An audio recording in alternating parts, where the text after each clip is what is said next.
Hey, we made it, Juice Heads. We are live. Welcome to Season 2 of the Juice Giorgio Network. And welcome to the second ever, slightly rebooted, Smackdown and Rampage Drink Along. Now, you might be asking yourself, hey, why is this fucking guy starting this fucking show at 9 when Smackdown starts at 8? Very simple answer. Because the WWE generally sucks right now. I'll drink to that.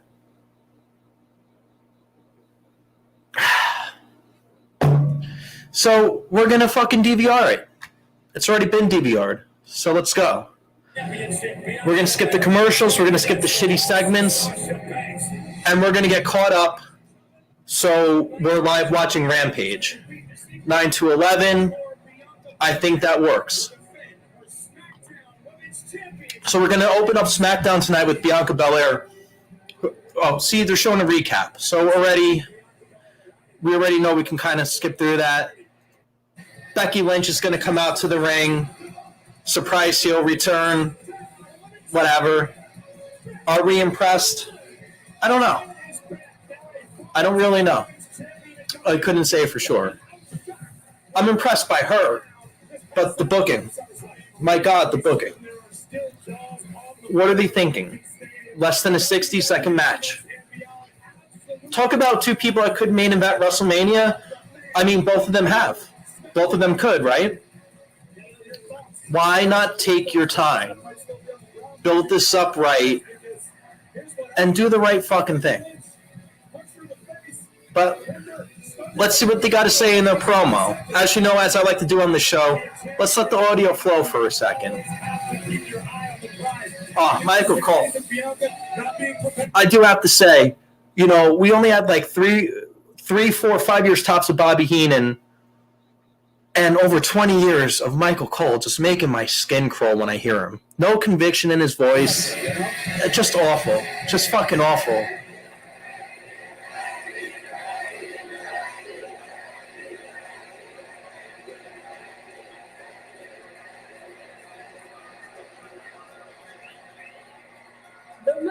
Come around to Little Rock. All right, they're in Arkansas. That's pretty cool. I could respect that. Oh, it feels good to be back. But not just back. We're back on top, baby!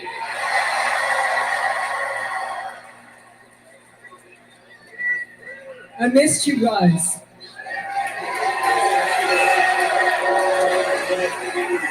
But let me tell you, when I had to give up my Raw Women's Championship a year and a half ago, that was one of the hardest things that I have ever had to do. And not just because I was giving up a title, but it felt like I was giving up my identity and my life as I knew it. And I promise you, I have been working every day since to get back to where I once was. Very impressive on her part for having a kid to be back in the shape she's in. Shit, you would think I had a kid. But now I do have a new life, and I do have a new set of priorities. And if you think that I was dangerous before, when I was just fighting for myself, you have no idea about how deadly I'm about to be. Okay.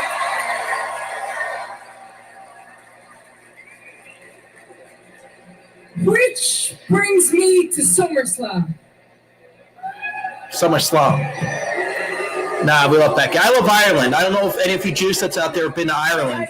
Dublin's a really cool place. There has been a lot of controversy about my return. A lot of people talking about my actions and saying that... The controversy was that the match was under 60 seconds. Otherwise, I'm cool with your return, Becky. This time to say that I am sorry. Sorry for... For absolutely nothing! All right. Good heel move. Good heel move. Been in WWE for long enough to know that everything is about timing. And you can call it a lucky break, but really all it is when opportunity meets preparation, and all I needed was an opportunity, because if you think I wasn't preparing for this every second of every day, then you haven't been paying attention to my career. I'm on the road. All right. So they showed the video. I could have sworn Bianca already came out, but they're going to have some sort of confrontation. So Bianca's going to do her entrance. That's real nice. And my best part about DVR. And we're going to skip to when she's in the ring. You know, I'm not here to make excuses because that's not my style. But if you think that I'm okay with what happened at SummerSlam, girl, I thought she was going to go Milli Vanilli on us, huh? Because I have been the one that's been right here working too hard and too long just for you to walk in and try to erase all of that in 26 seconds. That's not on Becky. So you want That's on the booking. Okay, well, I accepted your last minute challenge. So how about the EST and the men tear it down for the Smackdown Women's Championship tonight? Now that's interesting.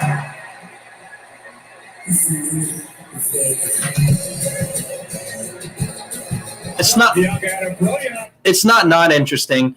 And as Zelina Vega comes to the ring, you really do have to respect her. And I guess she might have known about the implosion of OnlyFans, right? Like that's interesting fucking timing, if you ask me. Pobrecita. Bianca. No. I'll tell you what, it does make a big difference with the live crowd. You know what? Here's what you should do, Bianca, because you already embarrassed yourself once before. Pretty sure no one wants to see that again. I think that you should fall back, and instead of here being, begging for a rematch like a little dog, and instead of you searching lost dog ads to find competition for yourself, maybe you should fall back and let me have that match with you. Why not? That's what I want. I was promised. All right, this is when it starts to get out of hand, right? The same formulaic writing every fucking week. I mean, Carmella, I never mind seeing her, but last week I was showing my friend what she used to look like in NXT compared to what she looks like now. Still now, great. I mean, all better than great, whatever better than great is, but it's too much plastic, Carmella, too much. Looks like a totally different person. Listen. They told me 1 hour before my match that I was Sasha's replacement. Okay? I didn't have time to get my hair done. I barely had time to do my nails. Ew. All good excuses, or reasons, rather. I wasn't prepared, okay? But tonight I'm... Who the fuck is this? I don't even know this entrance song.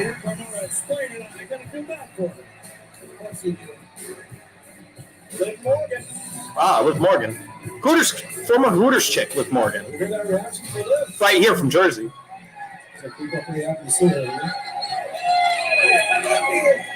I like her outfit. It's got eyeballs where the Hooters are, so there you go. Well. She survived the cuts, by the way, so credit to her. I don't understand why these two think they deserve to be in the title picture when they both get beat week after week after week after week. That's a good point. That's a good fucking point. But Becky, if you're looking for a contender, I'm right here. Now, keep in mind, I usually fast forward these segments, but I'm compelled to keep it on for some reason. So let's see. Look at you out here in the spotlight. Let's see how this pans out. Must be a nice change of pace for you, considering the fact that you spent, the last 2 months sitting in catering. You're a comedian now. Carmella's really good at bad acting. I do have to give her credit.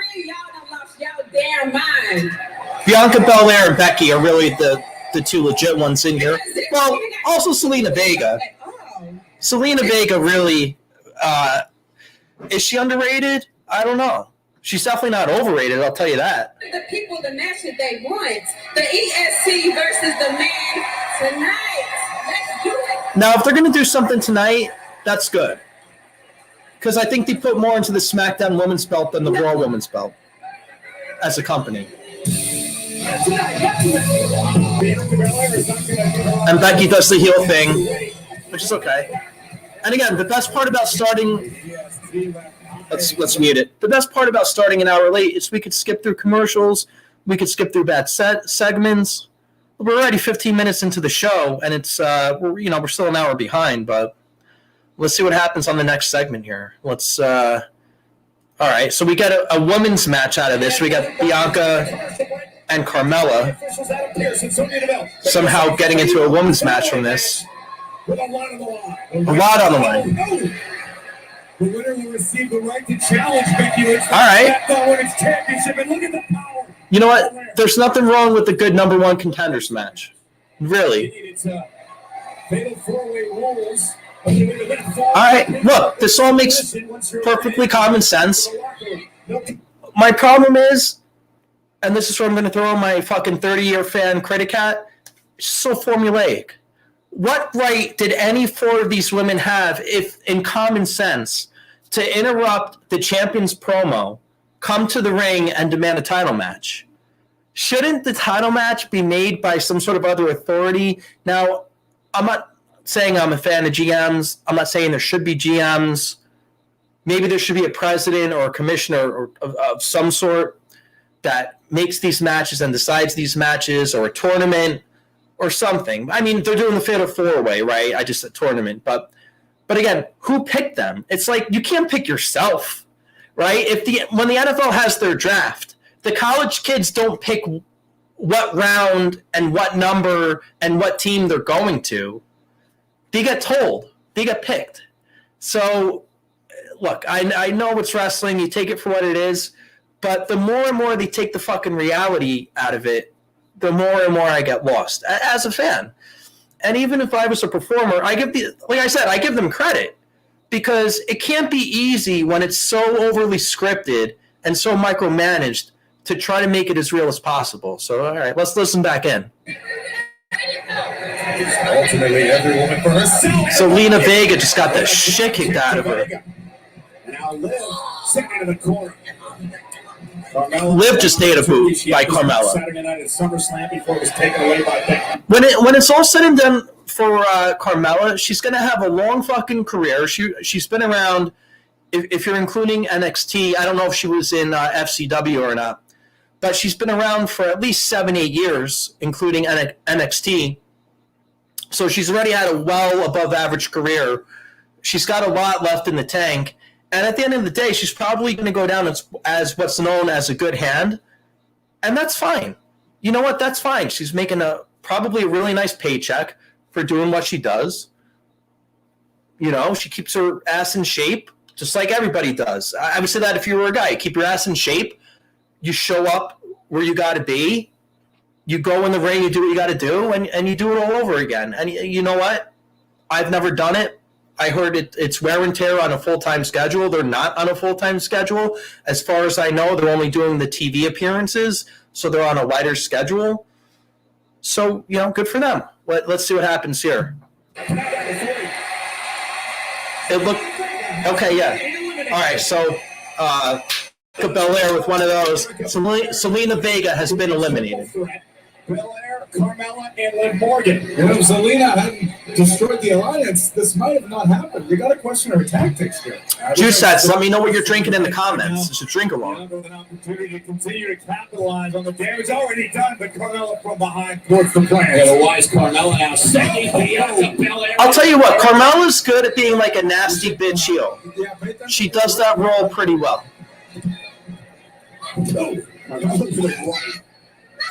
So this was interesting. Did you see when Bianca rolled out? She had Carmella off the ropes, and Liv Morgan with a maneuver, a reversal, if you will. And just like that, Carmella's out. Down to 2. Will it be Liv Morgan or Bianca Belair? I think it's fair to say that entering this matchup, Liv Morgan was a dark. We're about to go back on mute. Is that ultimately? Yeah, we're going to put this on mute. We're going to skip along a little bit here because we know they're going to commercial. We're going to go to a commercial queue. We're going to skip closer towards the end of this match, and let's see what happens. I have a feeling Bianca's going to win between her and Liv, but that's just me. I have no idea. We're playing catch up. A tad disrespectful when you say. Nice moonsault to land on her feet by Bianca. Right under the jaw. And Liv Morgan now showing off as well, but there's the power. I gotta say, these two women are very athletically gifted. Very athletically gifted. Morgan has the opportunity. Morgan now with like a stomp with leverage from the top rope. Oh, just the two. Just the two. Very, very effective flurry of offense from Liv Morgan, realizing what this opportunity means. The winner of this matchup will have the right to challenge Becky Lynch for the Smackdown Women's Championship. Oh, and Liv Morgan is bringing it tonight. And Belair's in trouble. Morgan looking at Liv Morgan has been working a good match. She just caught a tough forearm to the face. I'll do the commentary for now. Oh!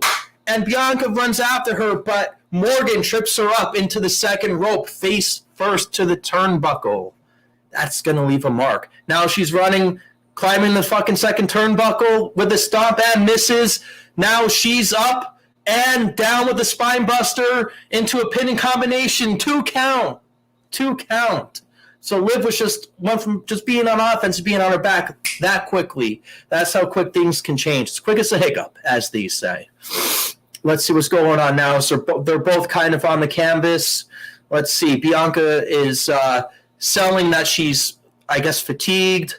Liv is trying to use the ropes to get up. They're both kind of racing to their feet here. Bianca's up first.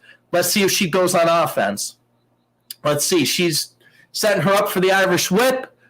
And, ends up getting kicked by Morgan. And Morgan now with the maneuver using the ropes, almost like a Rey Mysterio. But Bianca actually picked her up from the ropes and now has her up in a suplex position. Liv reverses, hits her with some sort of fucking, almost like a Carlito kind of a butt drop move. Or maneuver. We'll call it a maneuver, like McMahon would do.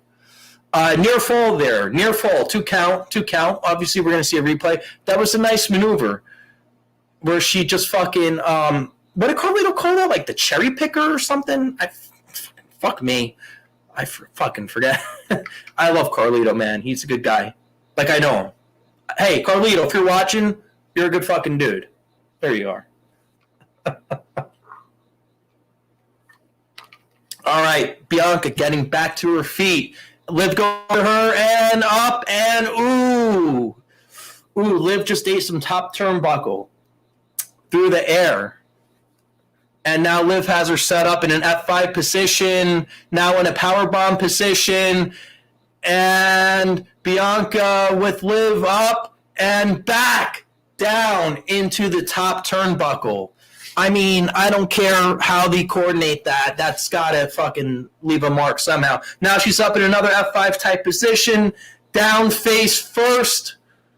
That can't feel good. And that's the 3 count right there. That's the 3 count. All right. Not a bad match.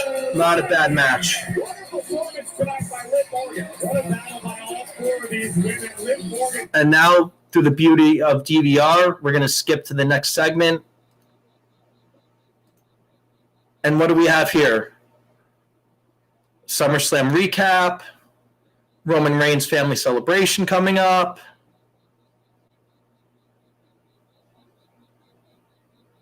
Oh, wait, there's a goodie. Is this Paul Heyman?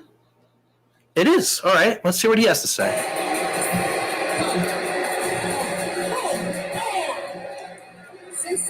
The return of your former client Brock Lesnar at SummerSlam, everybody is wondering where you stand. Where I stand? Ms. Braxton, I stand where I always stand. Right behind and kind of to the side of my tribal chief, Roman Reigns. Now, if you'll excuse me, and even if you won't, I need to help the champion. All right, so we got nothing out of that. That doesn't mean shit, storyline-wise. Who knows what's going to happen? Looks like they're doing some sort of other recap. And we have... Oh, it's another SummerSlam replay. They really can't get enough of their replays. Another backstage segment. Let's see if this one's worth chiming into. No one to bother, harass, stalk, anything?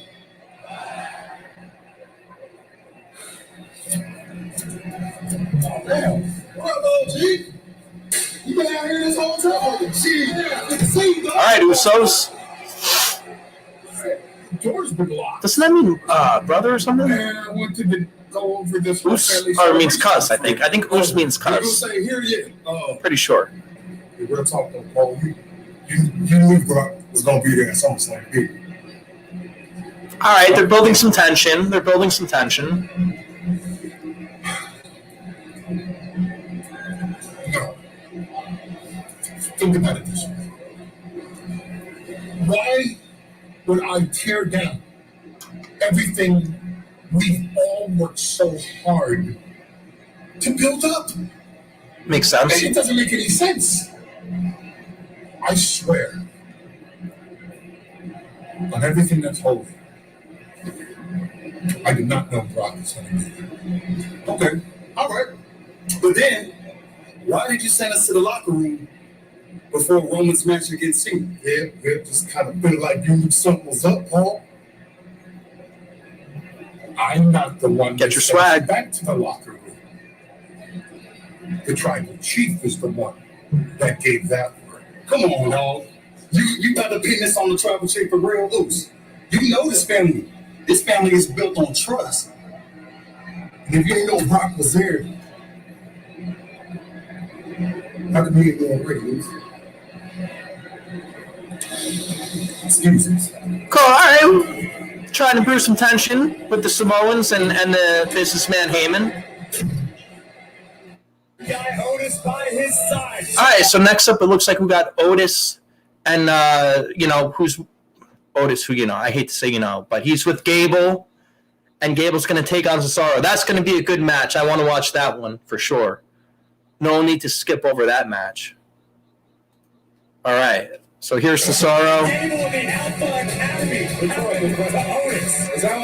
We're still behind by a decent amount, but I think we're going to catch up by the end because we're already halfway caught up to real time. So I think we're going to get there by 10. So it's Cesaro one-on-one with Chad Gable. Able to post the coach of the Alpha. Nice move by Cesaro, running uppercut. Gotta love that. The uppercut train underway for Cesaro.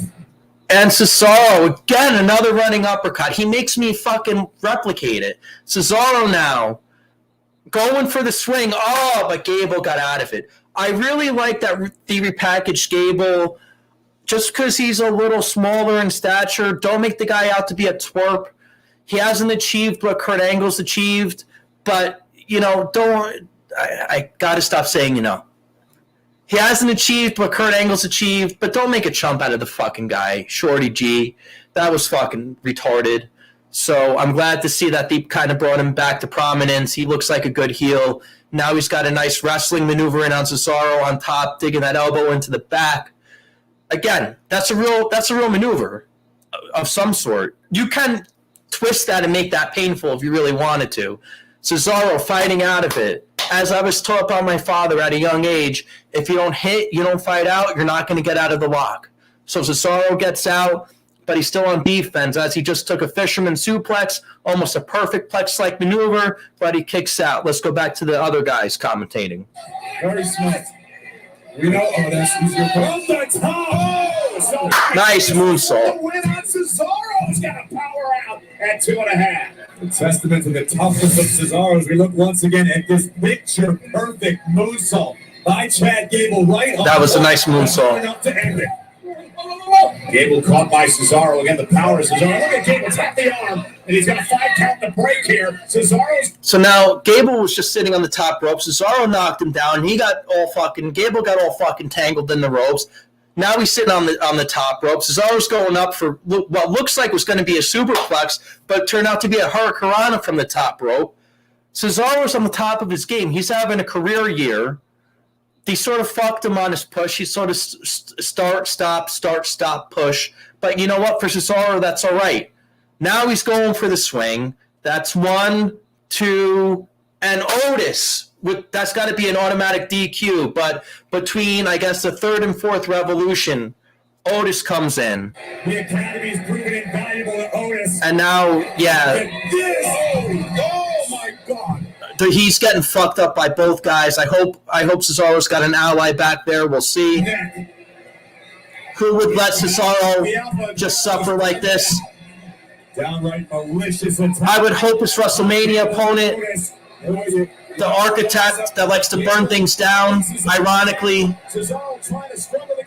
Think about this one. If you're an architect, why do you like to burn it down? You should want to fireproof that shit. Who else thought of that? That's why it's a drinkable and come up with the best ideas. Together. That has been happening more and more. But this guy just got pummeled, unfortunately. You can call it an evolution, you can call it a metamorphosis. One thing is absolutely certain. All right, when we go to replay, the segment's done. No one's going to come out. All right. Baron Corbin. Now we see Baron Corbin. You can address me as Happy Corbin, yes. Okay. Happy Corbin. He's been playing a bum. Okay, Happy Corbin. What's You going look on? Like a whole new man. Have you not been I thought it was JBL coming out of the white limo. Luck is finally on my side after months. I'm filthy rich and I'm happy. Okay. I guess he's driving a Bentley. Not that I care, but I guess we'll get some explanation later. Star-studded show on Monday nights. The most gifted. Okay, here he is. The only thing I can see is that And we're only a half hour behind, by the way. So this concept works. Did you ever think you would see this smile on my face? No, because Monday I was thinking about filing bankruptcy. Do you see something in this guy? Personally, I don't. But he's got the size, he's got the stature. He looks like a guy that can kick your ass. So let's see what he does. And I think people have... The one thing I'll say about Baron Corbin, I think there's other guys that have done better with the opportunity he's been given and have gotten fucking bus flipped, which means, like, you're done. And so he's doing something right. He's friends with the right people. I'm not saying he doesn't deserve to be where he's at. I'm just saying I've seen better with worse results. But let's see what he does here. Maybe he's going to blow everybody's fucking socks off, right? You never know. So as the storyline goes, I guess he hit it big in Vegas. He alluded to that, I think, on social media. Hey, I've hit it big in Vegas. On my side today, I took my $35 and I turned it into $100. And I went to the craps table and roll after roll. I couldn't lose. I'm on fire. I can't hate this kind of a storyline.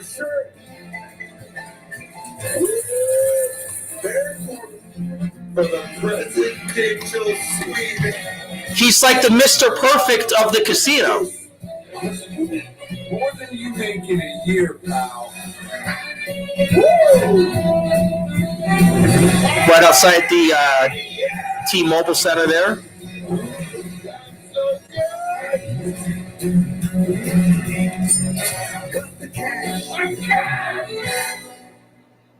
Oh, I love Vegas. Yes. I was the mayor of Jackpot City. what? The mayor of Jackpot City. This ain't a bad gimmick.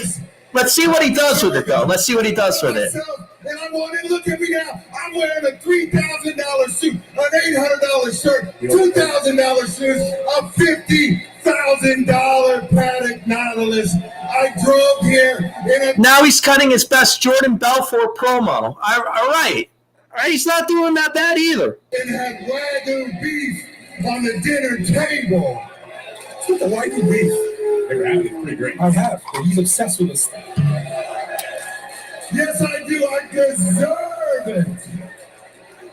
This Arkansas crowd is funny. And so happy that I want all of you to call me Happy Corbin because I am the happiest man out here. But there is one little thing that could make me a little bit happier. And none of you can help me with that. So Big E, come on out. Come on, Big E. All right, let's see what happens here. Come on out here. We all want to go big. This.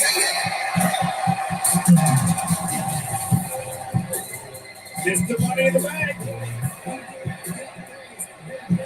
Ladies and gentlemen, tonight, Friday Night Smackdown on Fox is sponsored by... We're going to mute that because we're not getting paid for that. But Big E is making his way to the ring. But that's the beauty of DVR.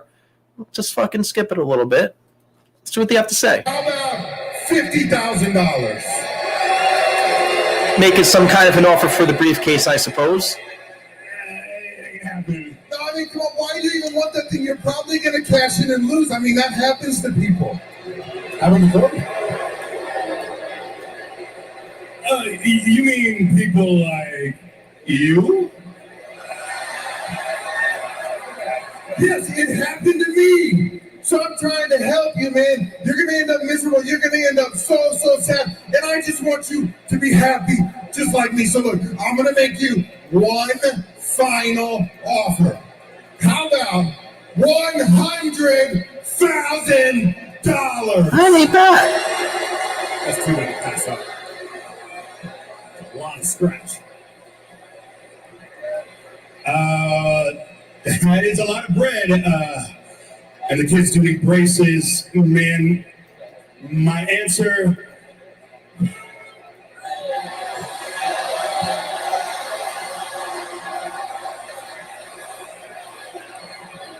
Do it! Do it!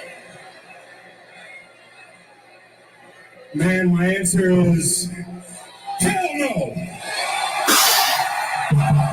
What? But I do have a myriad of things that you could spend that $100,000 on. Yeah, hold on. Here is a half-eaten sandwich. No? All right. Oh, I got you. Here's a pencil I found outside. Biggie is a victim of bad writing. I think he can really cut a good promo from the heart if he did it himself. An Arkansas Razorback pushing! That was probably his idea, because that was the only good one so far. Okay.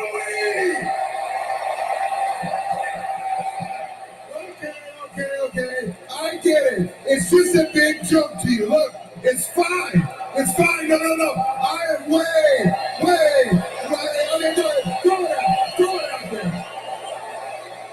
Yeah, that's all. But I am way too rich and too happy for this. I do like how he's like a JBL, but he's a degenerate gambler, and that's how he got the money, and that's kind of cool. That's always how I envision getting rich. But I am too rich and too happy for this, so be miserable. Okay, you cash in that, and you lose, and you will regret not accepting my $100,000. Look, He sort of sounds like JBL. and I'm done with this little game. Either you hit the bricks, or I'm gonna slap that smile off your face.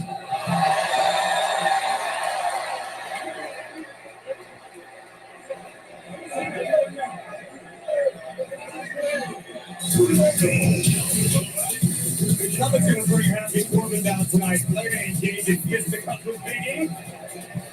A swift slap to the face would have made him unhappy. Otherwise, no on his face. Why wouldn't you be smiling if you're filthy rich and you were wearing a custom-made suit and a spectacular hat like Happy Corbin? I don't know. Why would you not be smiling? Happy Corbin. So again, like Probably spent that on the hat. they get like some good stuff, and then they ruin it with shit like that. Happy Corbin, get the fuck out of here. All right, now we're gonna go to Edge, who I give credibility to. We're gonna get through this replay together. We got 24 minutes till Rampage.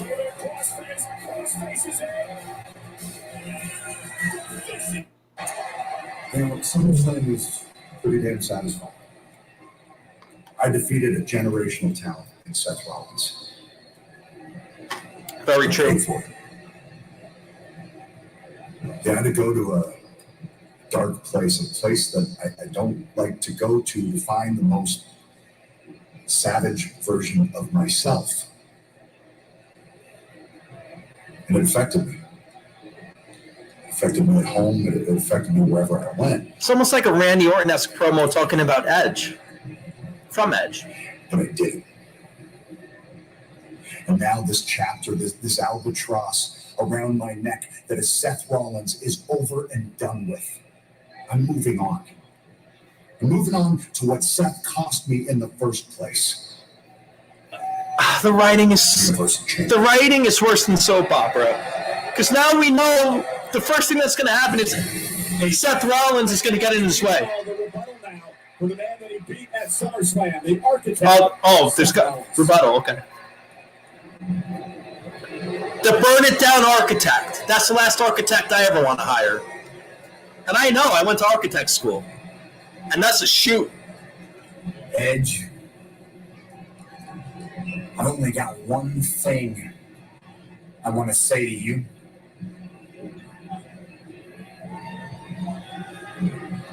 Congratulations. I've had a week to think about everything that happened at SummerSlam. Some people are calling it Match of the Year. Is he going to admit he's a televangelist? Greatest victories, and as for me, it was a loss.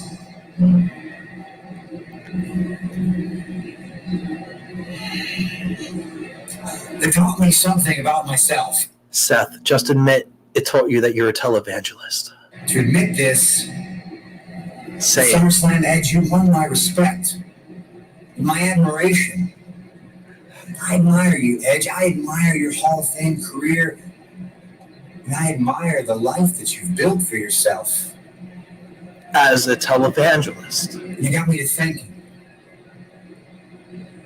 If I want to fight my way back to the Universal Championship, maybe I need to be a little more like you. So thank you. And congratulations.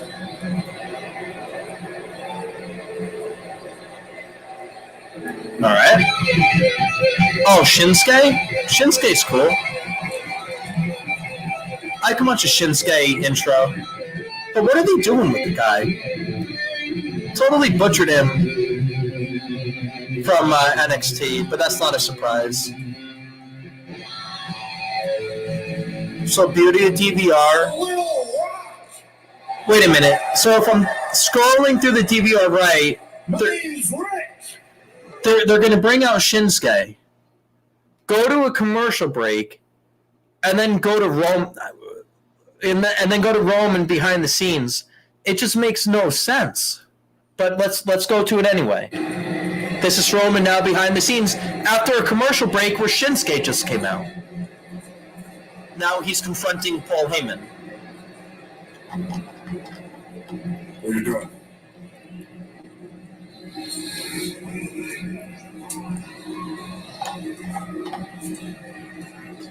Do I gotta open my own doors now? No, my apologies. Oh, so you don't have to open your own door. I'm sorry. Coming in? That's my tribal chief. What the fuck's going on here? That's like too obvious that he's gonna be with Brock, right? Oh, Heyman is there this time with the arrival of the Universal Champion. All right, now we got the Dirty Dogs. Nonetheless, Tom Ziggler, Robert Roode, former tag team champions here on Smackdown. Guys that are actually good. So this is a match I'm gonna want to watch. You enjoy it, but either way, whatever you call it, a true force. Very underutilized. Team division, a pair of veterans. We are Current Intercontinental. now down to 20 minutes behind. That's 2 and a 0. However you want to arrange that. 2 and 0. So yeah, you could easily skip the first hour and catch back up. That's how useless these shows are. Now imagine Raw. Raw, you could probably skip the first hour and 45 minutes and finish it out. So, but very good match. I don't see why this wouldn't be a very good match. You got 4 capable athletes. Now, the guy that's the guitar player, I'm not really familiar with, so maybe you juice heads can fill me in on who the fuck this guy is. because I just can't keep up with everything. There's just too much content out there. I'm sure you guys have the same problem out there. There's just too much fucking content. But anywho, Ziggler tags in Rude. And Rude's been great since he's gotten to the WWE, since NXT and everything. And I'm glad he's at least where he is. And a lot worse has happened to a lot of people that were at or near his level that he demonstrated. So good for Rude that he's still a regular on the card. I think he deserves to have a match at SummerSlam and WrestleMania and Survivor Series and be in the Rumble. But that's the problem too. When you have, I went through this on a couple of wrestling podcasts ago, and I'm more than happy to do it again. Except this is a live watch-along show, so I won't do it. But I think, and I know they did like a lot of cuts since I've done that last podcast. Or not the last podcast, but the podcast where I went over this. But I actually went over how many people were on the roster. And it was in the hundreds.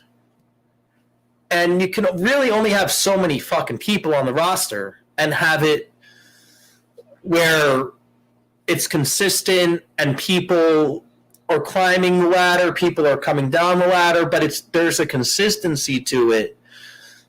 Say you only have a 20-man roster, 6 heavyweight, we'll say 8 IC, and 6 lower level, like curtain jerker guys. And you have to work with those same 20 people for the whole year. You'll see people coming up, you'll see people coming down, and you'll see progressions. The problem is when you have 150 to 200 people on your roster,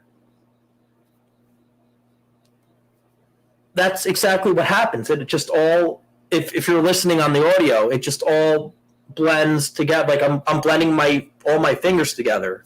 Because that's what happens. It just gets lost in the shuffle. But what they do, ironically, from what I just said, they pick out behind the scenes their top 20. And those are the compelling storylines. So like right now, Baron Corbin must be in the top 20 to get all that TV time and have that hype video from Vegas made. And they're at a commercial break, so we're going to skip through that. I wanted to watch this match, and I kind of am, but we also got to get to 10 o'clock. We have 15 minutes left. We are 20 minutes behind still, so we're going to skip this match. I'm sure it was a good match, but that's the beauty of DVR. Now, is this Rey Mysterio? Always going to have your back no matter what. Ray, oh, that's right. Ray and Dominic are SmackDown. It means that it's time for you to do good on your own. Because I know you can. It's time for me to step back. Okay? So that's why I spoke to Adam Pearce and I got you booked in a match tonight. I don't know who your opponent is, but I'm confident that if you walk out there focused. Now, are they teasing a split or are they teasing a father versus son? Because the last time I checked the calendar, it's going to be Labor Day. Unless they're going to do a very long build, which they haven't done in 10 years, meaning Rock and Cena. This is a WrestleMania match. Now, if they're going to start planting the seeds now for a WrestleMania match, awesome. And I'm referring to Dominic and Rey Mysterio, obviously. But if they're just doing it just to do it, and they're going to have their match at Survivor Series or Royal Rumble, because like they've done a stupid thing. I thought they totally, back in 2005, had fire with the Edge and Matt Hardy feud, because that feud was a shoot. Matt Hardy legitimately got Future Endeavor. That wasn't a fucking work. And I was there at Monday Night Raw at the Meadowlands when Hardy came back as a work shoot through the crowd and attacked Edge.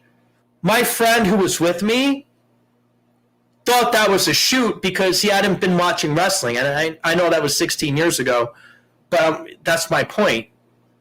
they have a chance to do something really unique and awesome. So I just hope they do the long build because they're planting the seeds, obviously. And that's fine. You can plant the seeds whenever you want. Just make sure if you're in control of when the seeds turn into a plant, make sure the plant grows at the right time. That's all I'm saying. So let's see what happens here. All right, more SummerSlam highlights. We got it. Blah, blah, blah. Okay, so he's going to fight Sami Zayn. I wish if I had a chance. We're going to skip through this one. Commercial break. Genius maneuver. So we're almost caught up. To pull down the middle rope, Dominic. We're actually almost caught up, and it's the same fucking thing we left off on. So let's see. It looks like it's about to be over around here. All right. So Sami Zayn wins. His generic song from Clueless comes on. What's the fucking song from Clueless? We don't know the Sami Zayn song, but The Feeling That I Get or something. Hey, that's why I used to drink along. The impression that I get. Now we're only, let's see. Now we're only like 4 minutes behind. This is great. Beauty of having a DVR. So Dominic lost his first match. Is he going to get pissed off? He appears to be pissed off at his dad, I think. So according to the writers who feed Michael Cole, well, McMahon feeds Cole, but the writers feed McMahon. Dominic's pissed at himself, but I think Dominic's really pissed at Ray. All right, now we're back with the Usos and Paul Heyman.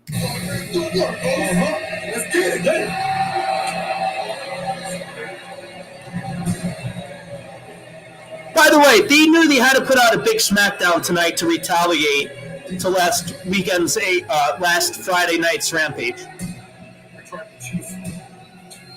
It's a family celebration.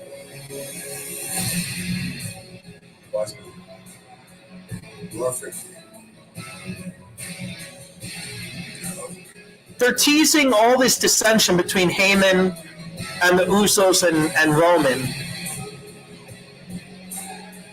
And it's either going to... I know I'm going to sound like a genius here.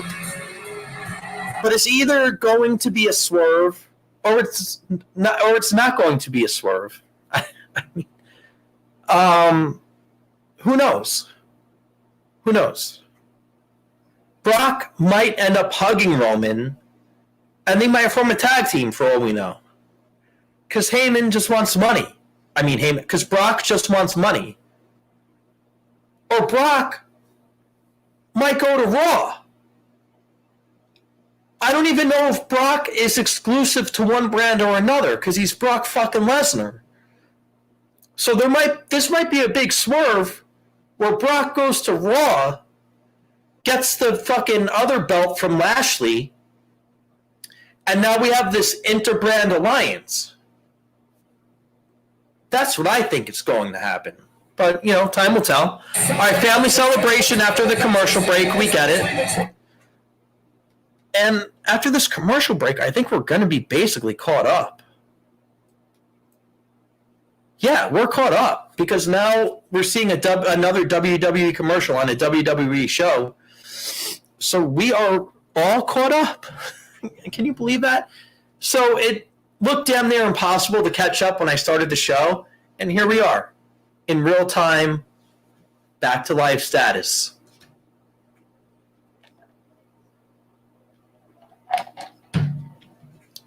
Gotta love it. All right, let's see what they have to say. Or are they going to be wasting our time? All right,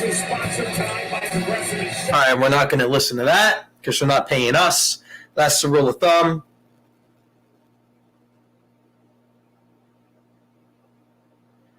And I'm getting fan questions, but we'll take care of that. Let's hear what they got to say. Family celebration here on Smackdown.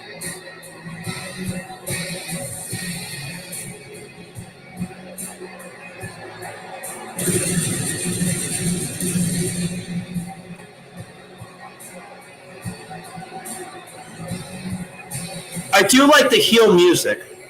It's finally something different.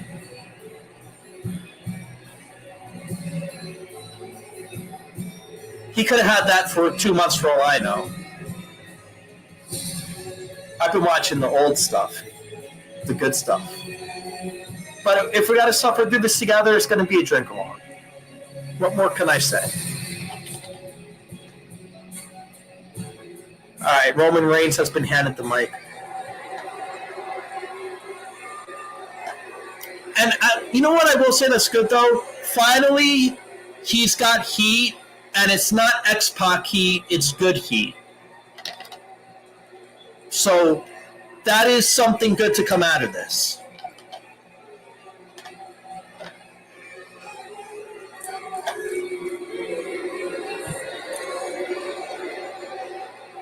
And let them boo you. Let them boo you. Perfect. The shirts are cool, too, if I didn't point that out. They have Scarface-esque designed shirts. Ladies and gentlemen, Nobody does it better than Paul. We all know that. your tribal chief has granted you permission to acknowledge Roman Reigns.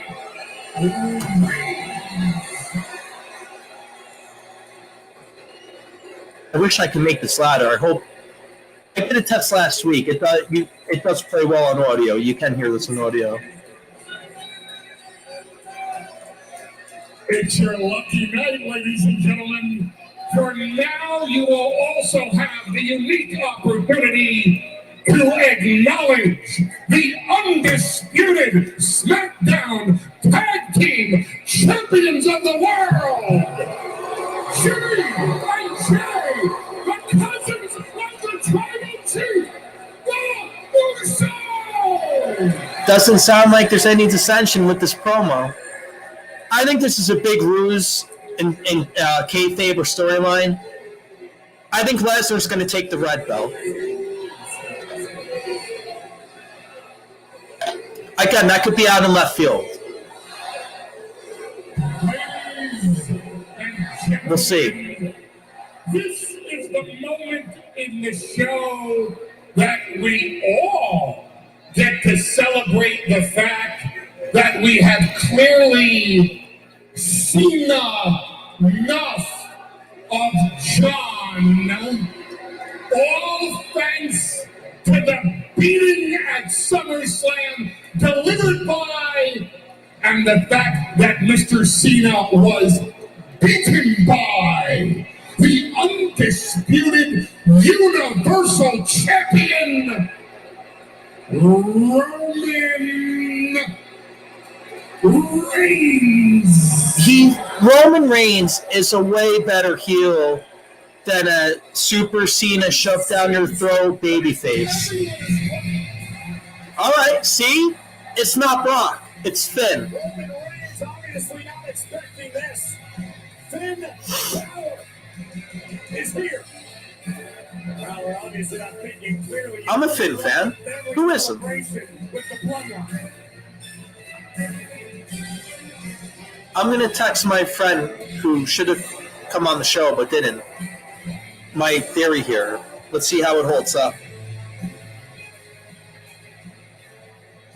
Hey, Roman, you know that I got screwed out of our match at SummerSlam by John Cena. And don't worry, I haven't forgotten about Cena. I'll deal with him in due time. But now, Edge is talking about the Universal Championship. All right. I just texted my friend my theory.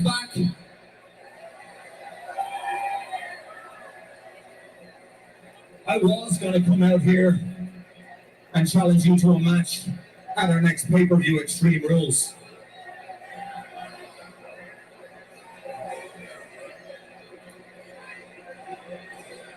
But seeing as I don't trust anyone around here, and I'm not waiting in line, I'm challenging you to a match for the Universal Championship next week. Strong. Yeah, I like that. They got to compete with Rampage. But what's ironic about this, unless Fox lets them go over, all they are is a Rampage pre-show.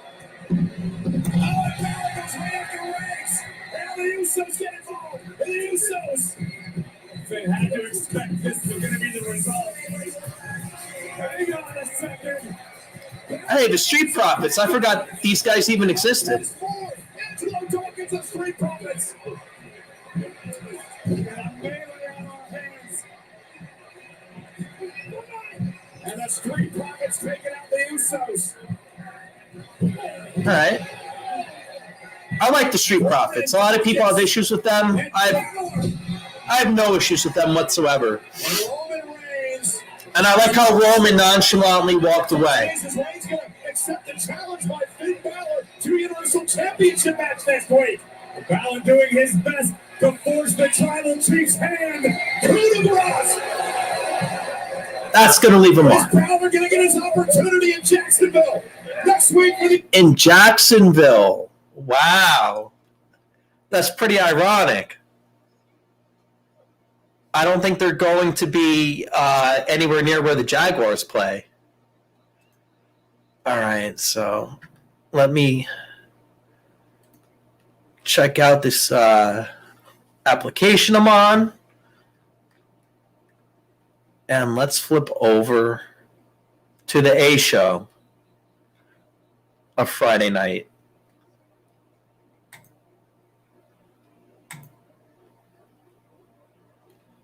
This application works okay. It's not the best. But, all right. So, to sum up Smackdown and what we saw, the WWE is clearly stepping up their game. They're clearly backed into a corner at this point. And they know they're about to get checkmated, if that's a verb, if that's a real word. Because not only did AEW mop the floor with NXT, AEW could very well mop the floor with the entire WWE. And as a pro wrestling fan, I love it. Now, Juiceheads, let me know what you think. I'm a lifelong WWE fan. Now, when I say I'm a 30-year wrestling fan, I was a loyalist to the WWF. I hated WCW. But I'm at the point now where it's 2021. I have to drink just to fucking watch SmackDown. I'm all for AEW. So Rampage is about to go on. So let's get into it. Let's get into it. I had it on mute. Let's see what they got to say. They're doing their little intro. And like, just by their intro, I feel like I'm in the fucking arena. Now, I'm not here to suck their dick or kiss their ass. I'm just here to tell it as I see it. So let's see what they do. Last week, obviously, they came out with Punk. And the best part about Punk with having that Cult of Personality theme song, let's see what they do. All right, they're coming out with Jungle Boy. The best part about Punk having a song like Cult of Personality is that you could take that song to any federation because it's not proprietary. It's not intellectual property because IP is where Vince McMahon nails everybody. Now, even I like Jungle Boy Jack Perry. I like the big fucking guy behind him. That's why it's a drink along. Forget what the fuck his name is. I like the Jurassic Express. I was never huge on the midget dude, but even he's starting to grow on me because AEW is just an overall better fucking presentation. He's growing on me a little bit. I still don't think he deserves his role, but hey, you know what? If I had to pick between him and Baron Corbin, I'd probably pick him.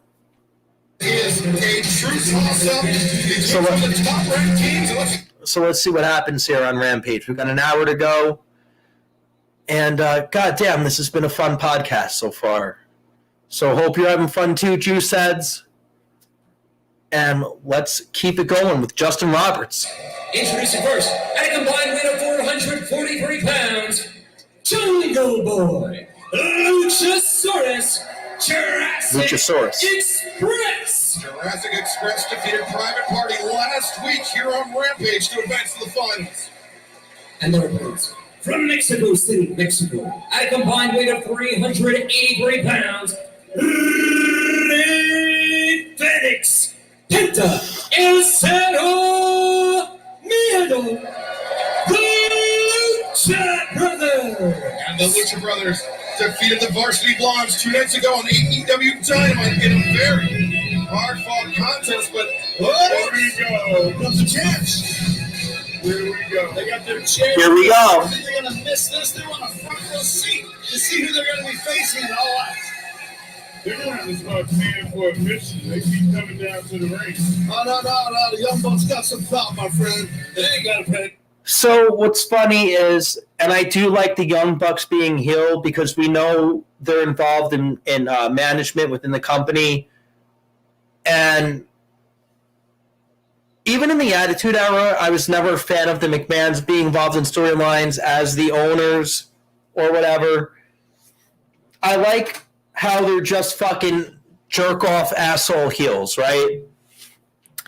They don't try to do like the work shoot thing where I'm an EVP and I'm a heel, so fuck you.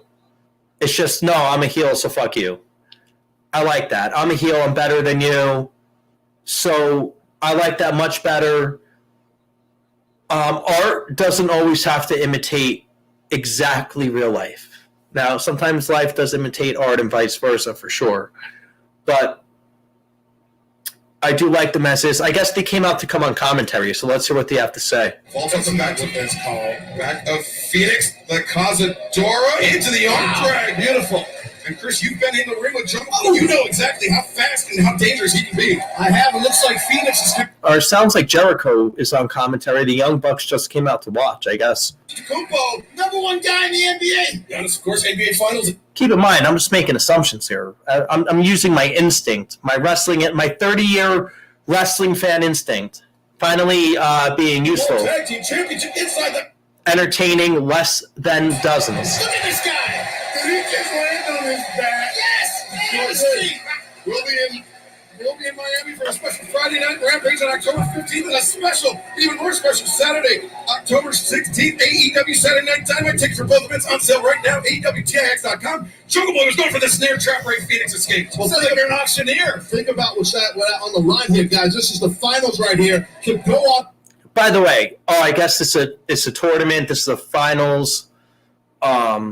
These Lucha guys, I remember, were heels. I guess they're babyface now. So I guess babyface versus babyface, which is okay. Because the Young Bucks are heels. So no matter what, we're going to get babyface versus heel, which I like. Because wrestling tournaments can be so fucking, not predictable, but they could feel so much less realistic when every other bracket is babyface and heel and babyface and heel. And then it always works out to babyface versus heel. So it is cool that the finals in a #1 contenders tournament is at least babyface versus babyface when we know we're going to get this is what happens for a drink along heel opponent. So good for that. Ty Conti takes on the Bunny ahead of the Casino Battle Royale at the All Out Buy-In and the undefeated TNT champion Miro. Lord. Talk about a guy And in our main event, that's really benefited from AEW existence. And Frankie Kazarian. So much action going on. And again, this is a great tag team match. But the one thing I will emphasize, that's the difference, even between a SmackDown, which is not nearly as bloated as a 3-hour Raw, because I was comparing Raw to Dynamite. Now I have to compare SmackDown to Rampage. And it's the same thing. The WWE product feels like a show where they have to fill time. The AEW product feels like a show where there's not enough time and you have to fit, whatever the saying is, 5 pounds of shit into a 2-pound bag or whatever it is. And it makes you want more. And That's why, in my opinion, AEW is the better organization. I'm trying to fast forward through the commercials. I forgot we're live now, so I have to actually carry the show by myself. Well, the first thing I will do, cheers to Juice says they're here with me. I have to keep my eyes at the camera. It's hard to do when you're trying to watch the wrestling and how you look on camera, but I promise it can be done. If you know enough about something, you can carry your show about anything you want. Future podcasters out there, I can talk wrestling from now until my voice fucking wears out. However, it doesn't hurt to have a lubricant to help your vocal cords, of course. But yeah, I mean, that's the biggest difference. And AEW has what you might even consider to be bloated shows on YouTube. But they're on YouTube. Who gives a shit? That's not shows that are on network TV or basic cable where they have major deals. The WWE has billion-dollar deals with NBC, Universal, and Fox. AEW is doing the same shit for pennies on the dollars and putting out better content, in my opinion. And again, if you want to say I'm a WWF loyalist, that's 100% true. Because before it became WWE, yeah, WWF is my favorite of all time, better than anything else. But I'll tell you, you go back and you watch some of those Clash of the Champions, which I think we might do for some fun drink-alongs. Those are some good fucking cards, man. I mean, really good fucking cards. And you think about who were on them, what they were before those cards, what they became after those cards. Unbelievable. So, all right, we're back to action here. And I guess they're teasing Punk and Darby Allin are going to have some sort of confrontation tonight, which obviously we're all looking forward to. Hip up from the big man. And Luchasaurus. That's his name. Phoenix high above the ring and now just trucks both of the Lucha Brothers. He does not work like a 6'5". I guess they have Mark Henry on commentary tonight also. But Y2J, I know he doesn't want to be called that. I'll always call him Y2J because that's my favorite iteration of him besides Stupid Idiot and Inner Circle. On the first, I have a lot of favorite iterations. But I just love calling him Y2J, so I apologize, Chris Jericho, for still calling you Y2J. But he's great on the commentary. He's great in, like, the creative. He's great on the in-ring stuff and or working. Like, some people have different definitions of working. You know, working could mean a lot of different things to a lot of people, but he's a great worker. He's a great in-ring performer. He's great at getting the look down. He's great at creating not different personalities, not like Mick Foley, but he's great at creating, I guess updating himself is the best way to put it. He's great at redefining who he is and who his character is. And he just gets it. I would call him a 360 guy because he just gets it from 360 degrees. So what a great acquisition for AEW to have him be one of their first and most legitimate signings.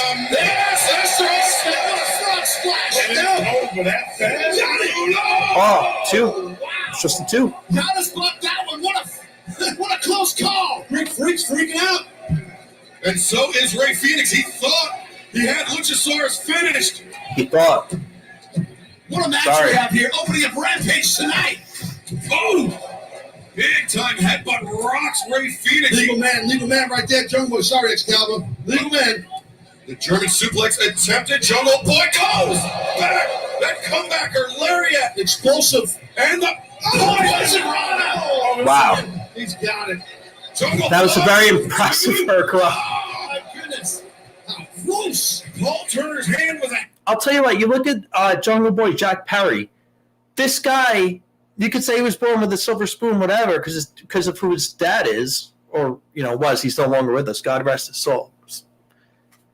if he wasn't your role model, then you weren't born in the 80s. But this guy could have done anything he wanted, and he chose to become a pro wrestler. And he's been wrestling since even before AEW was a thing. And he's really come leaps and bounds in the almost 2 years now. It's almost going to be 2 years since AEW had their first show on TNT. Oh, massive backbreaker by Penta El Sarmiento. And by the way, you already saw there was something there then on the first episode. It's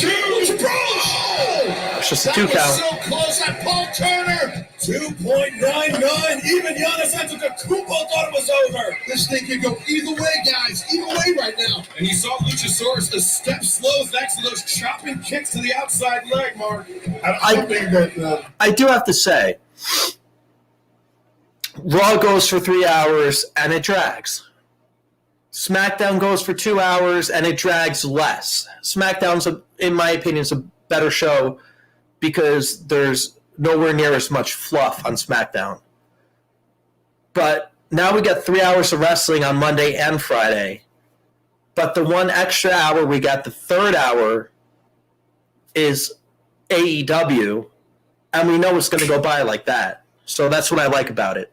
Ray Phoenix walks that center strand. What tremendous balance by both Chuck. Oh, look at Ray Phoenix. Dangerous. Oh my gosh! Look at that! Now, what I don't like, I'm not just going to suck AEW's dick, okay? All right? We just saw a hurricanrana over the top rope to the outside with 3 people waiting to get landed on.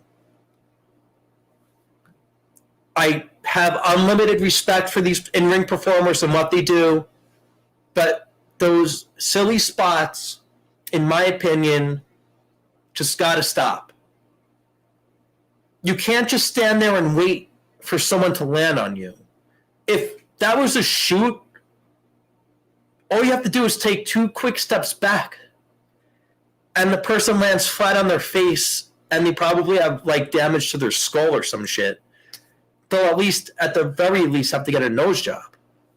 All right? So I'd like to see a little less of that, but it's what they do now. Again, I'm not an in-ring performer. I'm just saying this as a 30-year fan. I'm all about the realism. Okay? And don't get me wrong, AEW has way more realism than the WWE, but spots like that, they make me cringe, no matter what organization. Even if I'm at the Rollway Rec Center and I see spots like that. It's just like, why? Luchasaurus has a chance to end this. Oh, boy. He's on the ropes. Good move. That's it. The cover. Oh, he kicked out of 1. Look at this. He's down to 1. He kicked out Luchasaurus. Wow, my voice is cracked. Luchasaurus has got to be... This guy Luchasaurus has got to be like 6'10", 7'2". He's a big motherfucker. Combination offense from the... I would love to see him against Kane.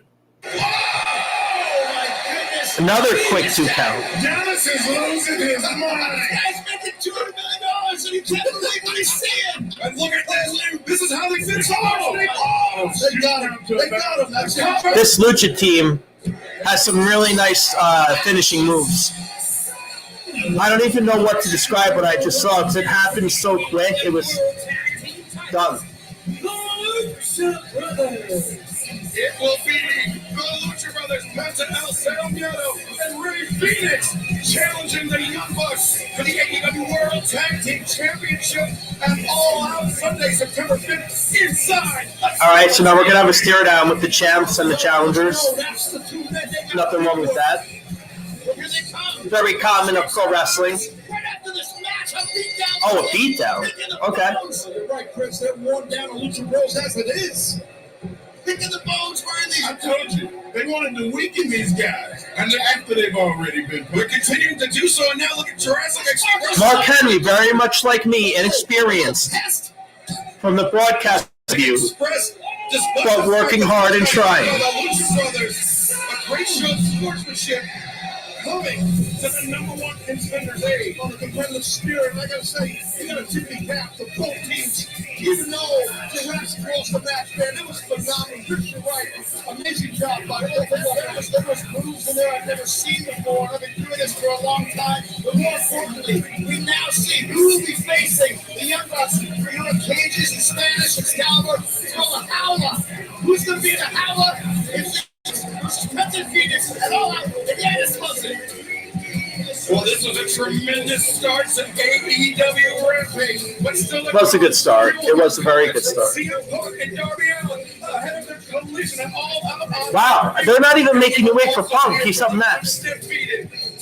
So is Miro. Champion, the Redeemer, Miro, who will be in the ring next. You're watching So, yeah, I mean, look, Rampage kicks it off with a nice match. A nice, what was that? About a 15 to 16-minute match. Bell to bell, probably about 13 minutes or so. And, again, 1 hour show. So that's 25% of their show. By the way, I love 1 hour wrestling shows. I think one of the worst things NXT did was go from 1 hour to 2 hours. Now, back in Attitude Hour days, you had shows like Velocity, Heat. They were 1 hour shows that were basically like broadcasted dark matches. And I'm sure there were dark matches before even those. But the point I'm making is make a flagship show an hour show. What would happen if the WWE made SmackDown 1 hour and made Raw back to 2 hours?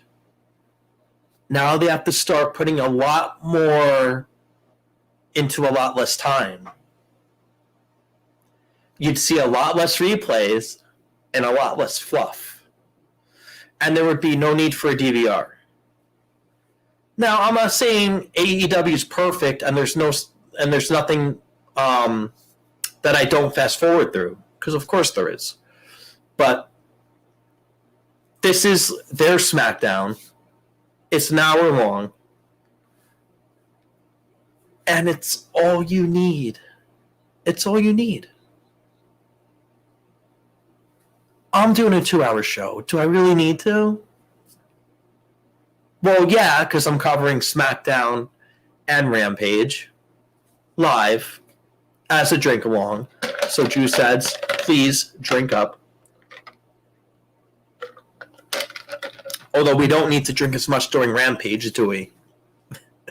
The drinking is mostly for SmackDown. But I will tell you, a 3 hour Raw, and they used to do that occasionally as like a special 3 hour Raw. I get that. If you want to do like a Clash of before I was talking about Clash of the Champions, right? If you want to do a Raw, if you want to do like a Clash of the Champions type show and disguise it as a Monday Night Raw, that's your 3 hour Raw. But for every week in, week out, 3 hours. Now, no, don't get me wrong. I like something to do, and I like something to put on my TV when I'm on my couch. But I also like to put my remote down and just enjoy myself.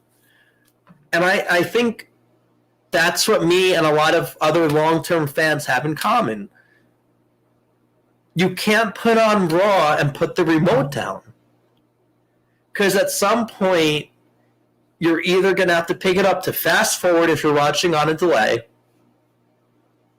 or if you're watching live, by the time you've seen like the fifth replay of the same thing within an hour, you're just going to be like, there's got to be like, is there an episode of 2.5 Men I can put on or something that's like semi more fucking entertaining than this? Promotions is coming up at All Out. Rampage is back on. They're doing a nice little video. I'm assuming they're hyping up Punk and Allen since they teased this as the next segment. So they're doing a replay of last week, which, by the way, Juice Sets, we were there together for the return after 7 years of Punk. Great stuff for wrestling. I'm not the biggest Punk fan in the world. That doesn't mean I don't like him. I like him. I really do. But I have to be honest. I've been to Chicago multiple times. Let's see. Since 2015. And I've been to a lot of public gatherings. And I've talked to a lot of people that were born, raised, never left Chicago, whose ages ranged from 25 to 55. No one ever heard of him. So I do think it's not overblown on TV when he's in that arena in Chicago and it's wrestling fans, but it is very overblown in real life how popular he is in Chicago. I promise you, he's not nearly as famous within Chicago as it seems. He's famous globally and especially nationally, but I would say he's as equally famous in Chicago as any other major city in the United States. Like it's not like, or I'm sorry, it's just like any other wrestler. Like, I don't think AJ Styles is any more popular in Gainesville, Georgia, than he would be in Newark, New Jersey, just as a crude example. Well, the TNT champion is coming out, and he's attacking somebody. I like it. Let's see what happens. Rampage received a contract for AEW, but we also saw part of the dominant performance by that man, the TNT champion, Miro. Oh, I guess what teased about Punk was they were going to show the recap or something. So maybe Punk actually is in that Rampage tonight. That's fine. We got Miro kicking some guy down the ramp. He's legitimately kicking a guy down the ramp, which is great. Looks like a video game. I kind of agree with you because if you're Miro, you feel disrespected. Miro beat him, and Fuego still got the pin. Exactly. We heard a couple nights ago on Dynamite, Miro calling out Eddie Kingston. What does Miro, the TNT champion, have to say? You, Fuego, accepted something you shouldn't have. Damn right. And I said, I will forgive you for it. But first, reveal your face to the Lord. Oh, my God! Oh. Wow, he just pulled a lucha mask off some guy. This is the ultimate disrespect for a luchador. Big no-no. That's Kingston. I like Eddie Kingston. I don't know about you guys. I like him. Miro called out the Mad King, Eddie Kingston. And it seems like the TNT champion got his wish. Nice DMX shirt.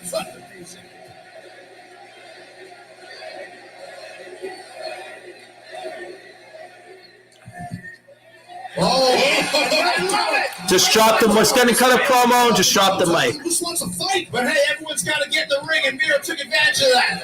That's the thing. Once you get under those ropes, man, you get caught even better wide open. Exactly. Miro. Ooh! Scroll chop. And look at those high chops across the windpipe. What's he gonna do? Kingston over there. Wow! Massive exploder. And the rest, come on, get out of here. Break him up. What else are you gonna do?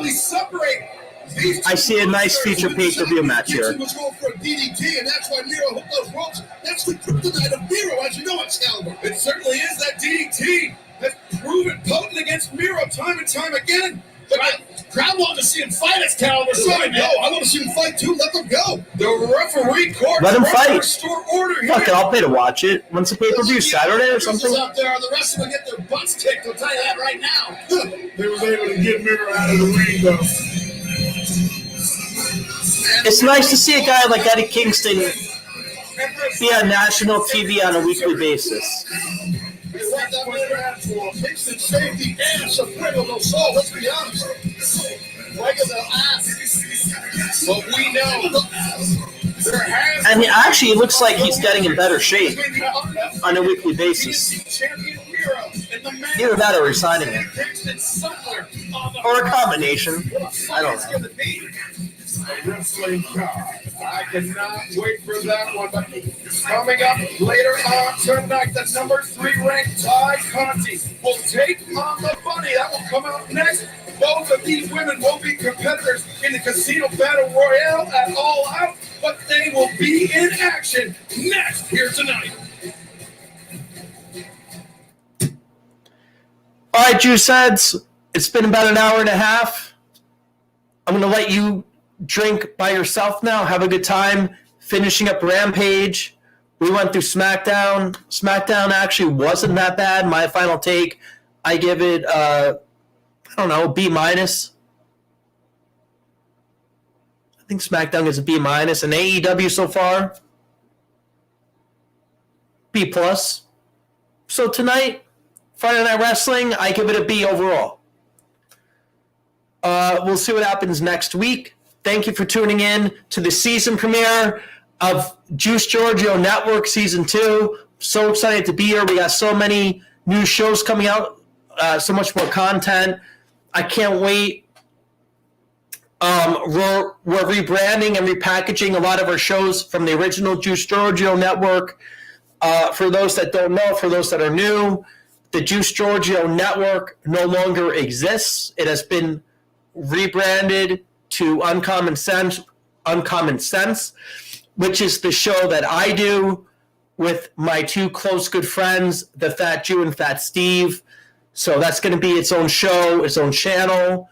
And then the shows I do without them, they're going to come here to Season 2 of the Juice Giorgio Network.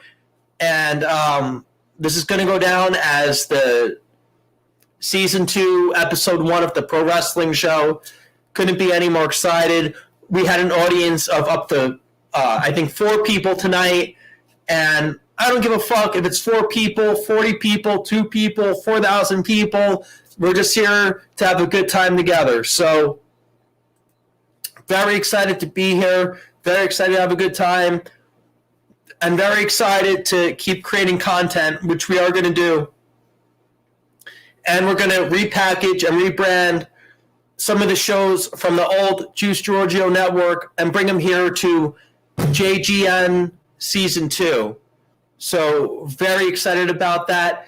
Thank you for everybody that joined us or me tonight. Well, us. Please hit that subscribe button. And we're going to get after it. We're going to have a good time doing it. And enjoy.